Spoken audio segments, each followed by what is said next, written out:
I can remember leading worship on a Mother's Day after we had begun struggling with infertility and having all of the mothers marched on stage with their babies right in front of me and just crying uncontrollably in that moment, trying to hide it, but just realizing the depth of my grief for the first time, being real with myself that I wanted to be a mother and I couldn't be a mother, and it was excruciating. I realized that, and I let everyone know, please do not ever schedule me to sing on a Mother's Day. Not that I hated Mother's Day, but I hated the way that Mother's Day made me feel.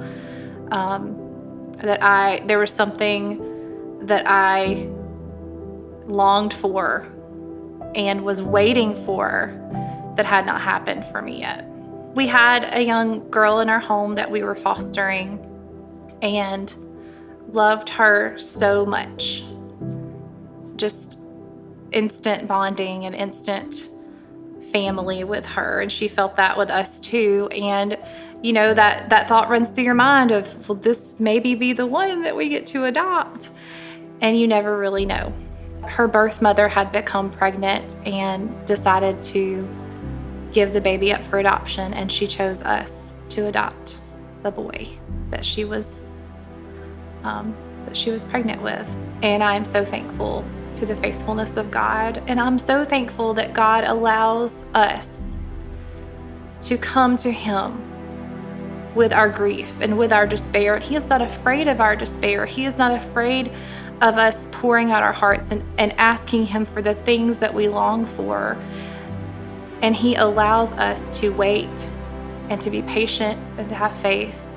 And in our case, He blessed us immensely with our son. It took a long time for us to adopt, but I know now and I see now that all the times that I questioned, when is this going to happen? This is His perfect time. I think adoption is wonderful. I think motherhood is wonderful. But if that's not where you are, that's okay, because God has a plan for you and a story for you. This is part of our story, a part of my story.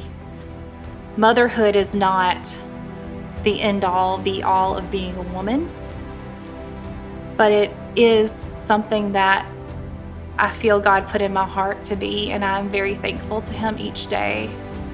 But what I want to tell you is that God has an amazing plan and story for your life. And if that involves you becoming a mother, that's wonderful. And if it doesn't, that is also amazing and wonderful. There is no one who can tell you who to be except for the Spirit of God within you. So we got to be in His life from the day He was born. And we got to meet our son and name our son.